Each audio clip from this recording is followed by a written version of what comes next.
Good morning, Old Zion, and all of our guests who are joining us by way of YouTube. We are so glad to have you with us for this another one of our Sunday school lessons. And again, this week we're in the Old Testament, and we're looking at some of those heroes of faith and the great and mighty things that they did for God through God's power. And looking at some of those lessons that we can pull away from this, both about the society and the culture and the circumstances that they lived in, and making some comparisons to our own culture, and also some lessons, some spiritual lessons we can glean from this as well. So I'm so glad you're here with us for these, and I trust that these will be a blessing for you.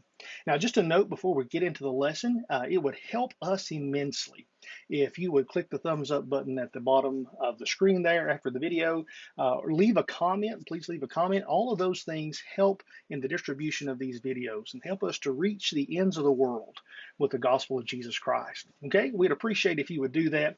So right now, let's get right into the lesson. And we're looking in Judges chapter 6, verses 25 through 32. And we're looking at very early in the life of Gideon, right? One of the judges of Israel. And we're looking at the time when Gideon destroys Baal's altar. Okay, so Judges chapter 6, verses 25 through 32. Let's get right into the text this morning. Okay, this is what the text says. Now on the same night, the Lord said to him, "Take your father's bull, and a second bull 7 years old, and pull down the altar of Baal, which belongs to your father, and cut down the Asherah that is beside it, and build an altar to the Lord your God on the top of this stronghold in an orderly manner. And take a second bull, and offer a burnt offering with the wood of the Asherah, which you shall cut down." Then Gideon took 10 men of his servants and did as the Lord had spoken to him. And because he was too afraid of his father's household and the men of the city to do it by day, he did it by night. When the men of the city arose early in the morning, behold, the altar of Baal was torn down, and the Asherah which was beside it was cut down, and the second bull was offered on the altar which had been built. They said to one another, "Who did this thing?" And when they searched about and inquired, they said, "Gideon, the son of Joash, did this thing." Then the men of the city said to Joash, "Bring out your son that he may die, for he has torn down the altar of Baal, and indeed he has cut down the Asherah which was beside it." But Joash said to all who stood against him, "Will you contend for Baal, or will you deliver him? Whoever will plead for him shall be put to death by morning. If he is a god, let him contend for himself," because someone had torn down his altar. Therefore on that day he named him Jerubbaal, that is to say, "Let Baal contend against him," because he had torn down his altar. Now, in this story, Gideon displays great faith in and boldness for God. And he'll go on, if you know the story of Gideon, he'll go on to do even greater works for God. But it begins here. Right? Gideon's start with being this great man of God begins here with this event. But now to understand the greatness of what Gideon has done, we need to understand the background. We need to understand what's going on in the story. So let me take a little time and just kind of set the scene for you and tell you what's going on and why this is such a big deal and what in the world is a city in Israel doing with an altar to Baal in the first place.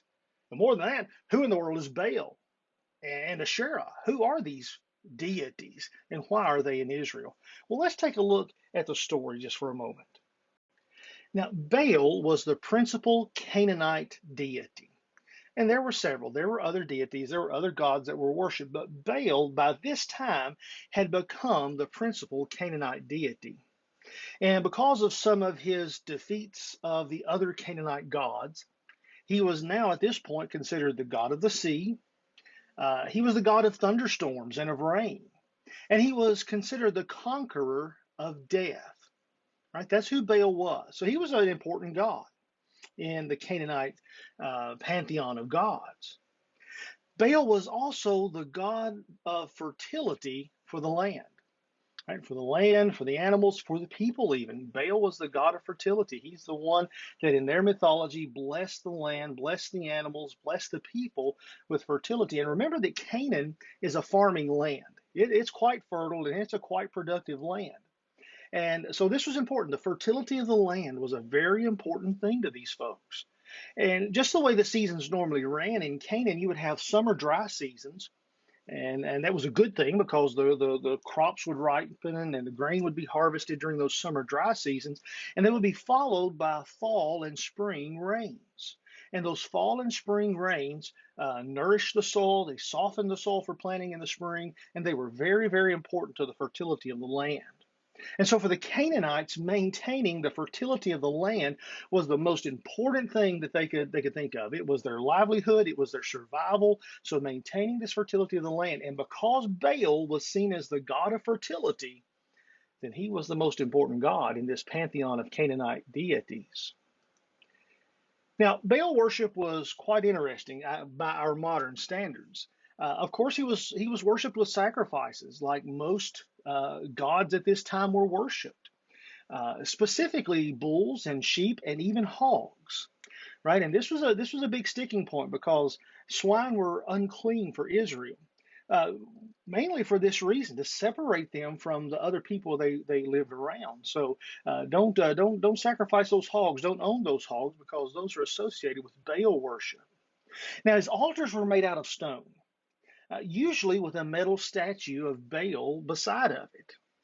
Now, Baal also had a female deity that was worshipped with him, Ashura, which was his mother and mistress. Yes, you heard that right. His mother and his mistress. And Ashura was represented usually by a wooden statue in a grove of trees. Or where there were no trees, they would erect a grove of poles around this area and put up the Ashura inside of that. And if you read in the Old Testament, you'll read a lot of times about kings when they would have a revival would cut down the groves. Well, those are the Ashura groves. And in extreme cases of need, in extreme cases, maybe during a prolonged drought, but in extreme cases of need, it was also common to sacrifice children to Baal as well. So this was a pretty serious cult. This was a pretty serious religion here. They would even sacrifice their children to Baal to increase the fertility of the land. Now, Baal worship also appealed to the lusts of the people, this carnal sensuality of the people. Baal worship appealed to that. Baal was thought to die every summer during the dry months. So during the dry months, every summer, it was like Baal had died. And in the fall, Ashura, his mother slash mistress, would resurrect him through sexual relations, through sexual acts. And their coming together in these sexual acts brought fertility and rain to the dry land. And that's what the Canaanites thought in their mythology. And so they practice what we call sympathetic magic, where if people imitate the actions of the gods, it will cause the gods to do those actions and to bring about the desired result. And so to help encourage Baal and Ashura in their sexual relations that would bring fertility to the land, the people imitated those activities of the gods. And so far as they would have ritual orgies and sacrifices in a way to help encourage Ashura and Baal in their activities. And that whole worship ceremony was centered around sensuality, pleasing the flesh. One aspect of it that we know was loud music and rhythmic drumming, right? Getting people worked up into a frenzy, chanting over and over these songs, these words, these lyrics to this music and rhythmic drumming, and working themselves up into an emotional frenzy. And unfortunately, that sounds a lot like we see in some churches today, doesn't it? That they've adopted this style of Baal worship and kind of dressed it up a little bit and brought it into the worship of the one true God, with their working themselves up into frenzies and the rhythmic drumming and the loud music. And we see that happening. And I think we need to be careful about those things when we bring those sensual aspects of worship, those sensual things that are pleasing to the flesh, to the emotions, to our felt needs. When we bring those into the church, into the worship of the one true God, we're in a dangerous place there. And it was for Israel as well. Now, when the people were sufficiently worked up into a frenzy, unspeakable acts were performed in honor of Baal and Ashura. There were male and female prostitutes, ritual prostitutes that belonged here to the cult, to the worship of Baal. And they would ply their trade with the worshipers. And both hetero and homosexual acts were committed in these orgies with these temple prostitutes, male and female, in an attempt to encourage Baal and Asherah to bring fertility to the land. Now, that was the worship of Baal, and that was going on in Israel. Now, Israel has a long-running problem with Baal worship. Now, for sure, it began in the desert wanderings, but it continued all the way down into the time of the kings. Now, let's think about that for a minute. Why would this be? Why would they be tempted, other than the sensuality aspect of it, why would they be tempted to worship Baal? Well, now think with me for a minute. Israel had always been a people of herders, right? Shepherds living in arid lands, wandering around in deserts and living in Egypt and living in other various places of Canaan before they were being brought into the promised land for good. Now, they'd always been shepherds living in arid lands since the time of Abraham. And now, after all those centuries, they were entering a land of fertile farms and vineyards. And everything now was going to depend on the fertility of the land. You know, if you're shepherds and you're just following your flocks from one watering hole and one grazing place to another, if there's a bad drought right here, well, you just go to the next spot. And you can travel around and you can find new grazing. But if you're a farmer, right, if you're living on this farm and you're located in one place, the fertility of the land is going to be very important to you.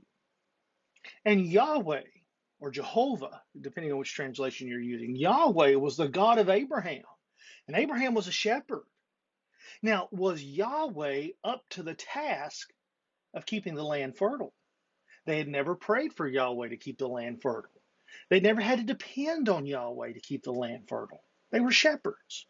Could Yahweh also be the God of farmers too? Or was he just the God of shepherds? If their survival depended on the fertility of the land, they had three choices. We can stay faithful to Yahweh, the God of shepherds, and we can trust that he will keep the land fertile as well. Or do they hedge their bets and worship both Yahweh and Baal? Do they leave Yahweh altogether? And now, since they are farmers, worship Baal alone? These are the questions that they had to wrestle with. What are they going to do? Are they going to trust Yahweh, the one true God of Scripture, who has proven himself to be a wonderful God of shepherds? But now they're farmers. So what are they going to do about God? And we see in the Old Testament that Israel was constantly waffling between the two. They would be faithful to Yahweh for a while. Then drought would come, or else they would grow complacent with a debauchery around them, and then they would worship Baal for a while, or they would mix the two. And then because of their idolatry, God would punish them, they would repent, and God would bless them again, and then the cycle would repeat all over again. And we see that played out in the Old Testament over and over and over again. Now, in today's lesson, we find Israel at another one of those low points of punishment. Israel at this point was deep into Baal worship. They'd gone way deep into Baal worship. And now God has oppressed them with the Midianites. And for 7 years, the Midianites have absolutely terrorized the land. They'll come in about harvest time and they'll take away all the grain. They'll take away the livestock and they'll leave Israel with barely enough food to eat. And in chapter 6, we find that God has appeared to Gideon, the youngest member of a prominent family in his city.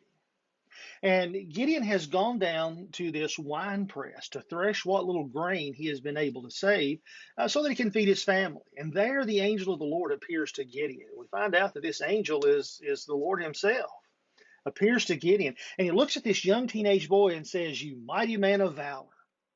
And Gideon protests and said, "You can't be talking to me. I'm the youngest of my tribe, and I'm the youngest of my father's house."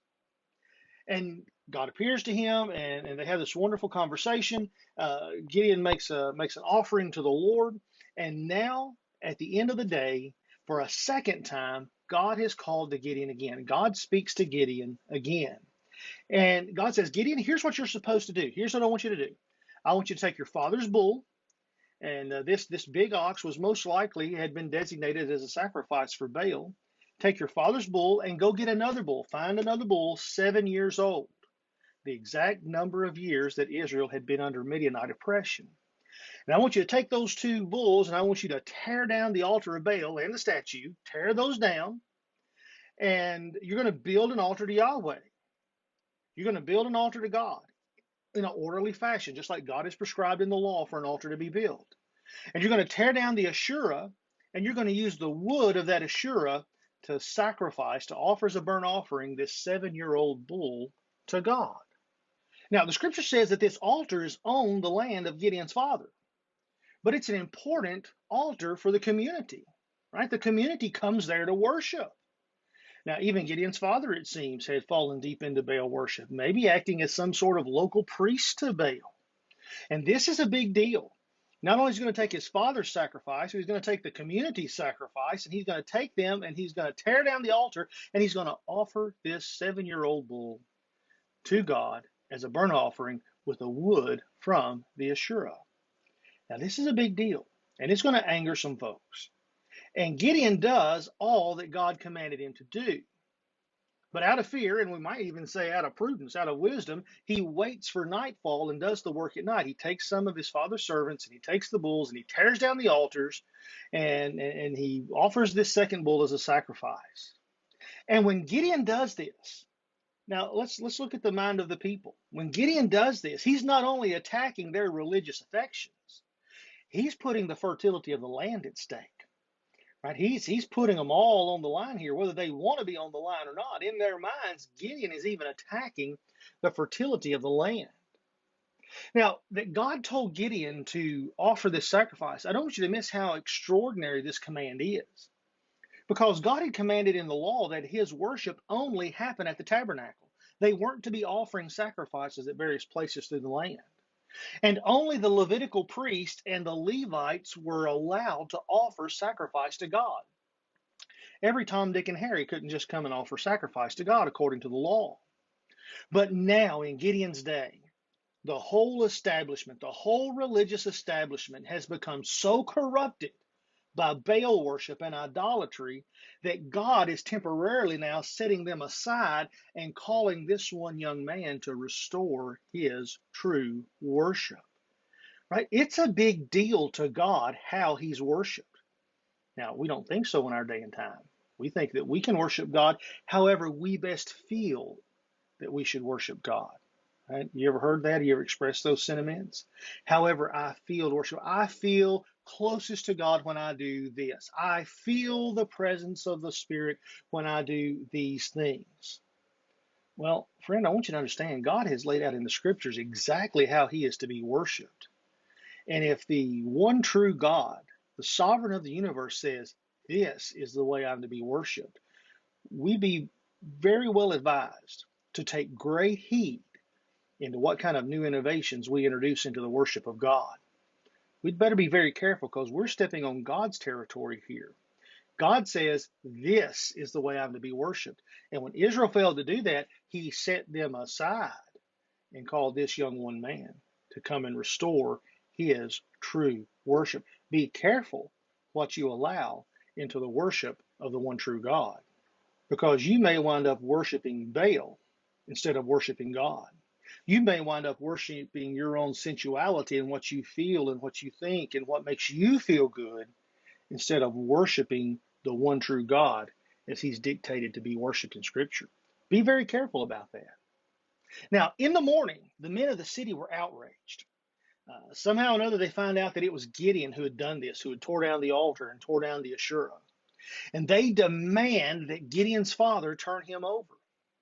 And thankfully, Gideon's father stands up for the boy. Now, why he does this, we don't know. Did he have some kind of conversion experience? Did he come to his senses? Or is it just kind of concern for his child? We don't know why he does it. But he looks at the people and says, why are you having to defend Baal? Right? If Baal's a god, then let Baal defend himself. And if Gideon's alive in the morning, then we know that Baal is no god. So Gideon is spared, and they give him a new surname, give him a new nickname that we're going to hear him called by several times in the Old Testament, Jerubbaal. Let Baal contend. Right? Let Baal contend for himself. Let Baal defend himself. And that becomes Gideon's new name. Now, are there some things that we can take away from this? Are there some parallels, some things that we can point to in our own culture that may be similar to this? Are there some lessons for us today, other than just saying, "Wow, what a great man of faith Gideon was"? And that's true. But I think there are also some things that we can draw from this about our own day, our own practices, and our own culture. And first of all, know this, that God will always have his remnant. God will always have a people. He's promised that in the scriptures. Even when it seems the whole nation, when it seems the whole culture has completely abandoned God, God still has his remnant. And just because the culture turns away from God doesn't mean you have to turn away from God. You be faithful. You be faithful where you are, where God has placed you. Because know this, just like we're going to see later in the story of Gideon, judgment day's coming. God's going to bring judgment on the evildoers. And God's day of victory for his people is coming. God has promised that. So you stay faithful to God. You make sure, you do as the New Testament says, you make your calling and election sure, and make sure that you are part of God's faithful remnant, regardless of what the culture around you does, right? Don't fall into their practices. Don't fall into their false worship. Now, number two, God's people should never appropriate pagan culture around them. Right? We should never appropriate the pagan culture around us. Don't worship the gods of this age. And don't accept their sinful customs. And for heaven's sake, don't bring their sinful customs into the worship of the one true God. As we already said, that's far too common today, bringing the world's sensuality or the world's entertainment culture into the worship of God, making worship more about us and our experiences instead of God and his holiness. Notice the worship of Baal had nothing to do with holiness. It was all about what I can get, my felt needs, and my sensuality, my feelings, my emotions, my experiences. And that's what a lot of worship, quote unquote worship, that we are that's foisted off on us boils down to today. Your felt needs, your experiences, your emotions, your feelings, right? So don't bring Baal's worship into the worship of the one true God. It's not about us. It's about God and God's holiness. Now, the third thing that we can draw from this is never fear to do what God commands. Right? Never fear. Now, will it always be popular to do what God commands? No, it will not be. And we see that in the scriptures, and we know that from our own personal experiences. Will others always understand us when we obey God? No, they won't. But never forget who it is you serve and why you serve him.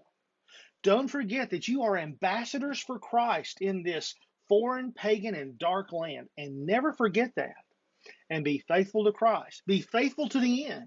And remember that Christ said in the Gospels, it's not how you start out that matters, but he that endures to the end shall be saved. Now, Gideon's situation is not so far removed from us because we too live in a culture that has gone after Baal and Asherah. We may not be sacrificing children, although the argument can be made that we are by abortion, sacrificing children to Baal. But we live in a culture that has gone after Baal and Asherah.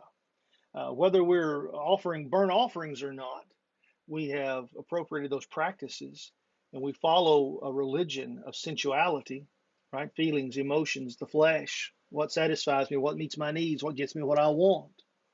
And our culture cares only for sensual and temporal wealth, right? They don't care about eternal things.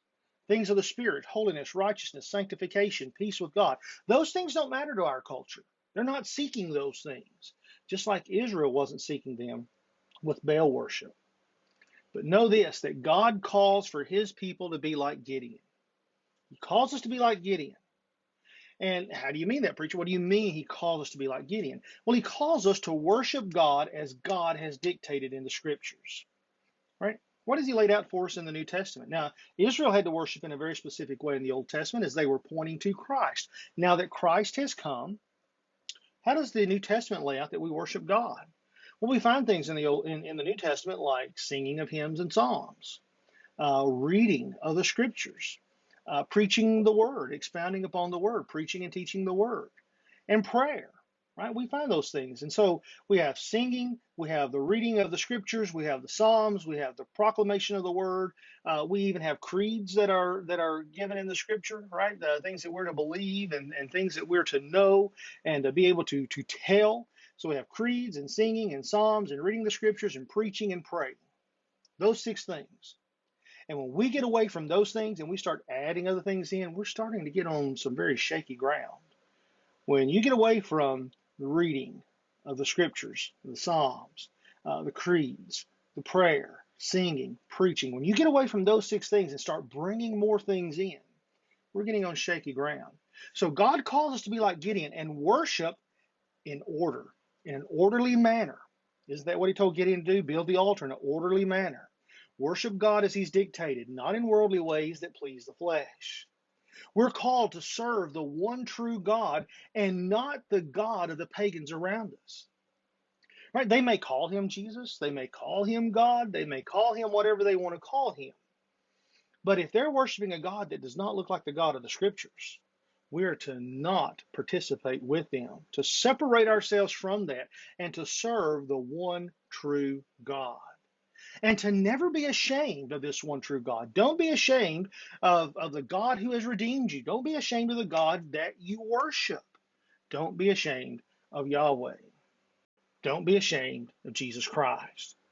Now, when I talk about that, I can't help but to remember what Paul says in 2 Timothy chapter 1, verse 12.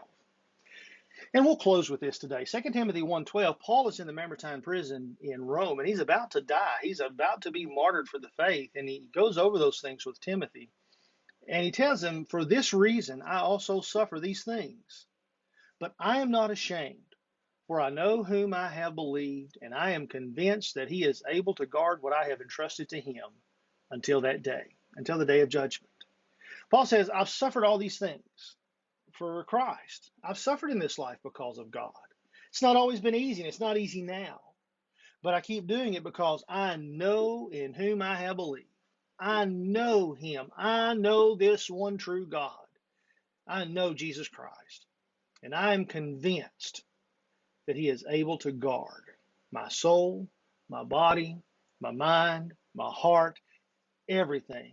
I have entrusted to him all the way until the day of judgment. Let that be the creed and the cry of the church of God today, that we're willing to suffer. We're willing to remain true like Gideon, even if the whole family, the whole city turns against us, the whole nation turns against us, the whole culture is against us. It doesn't matter. We're going to be true to God because we know him in a personal relationship. We've been born again, and we've entrusted everything to him, and he'll guard that until the day of judgment. Well, God bless you. That's been the lesson for today. And I do want to invite you to come worship with us in person at Old Zion. Sunday school's at 9 o'clock a.m. Sunday morning worship is at 10 o'clock a.m. Come worship with us, and we'll worship in ways that God has dictated in the scriptures for us to worship, right? We'll do our utmost best to be Gideon and worship God in order as he's commanded us to do from Old all the way through New Testaments. Okay? Come be a part of us. Let us preach and sing and pray and worship this great God that we have together. God bless you, and I look forward to seeing you in the Lord's house this Lord's Day.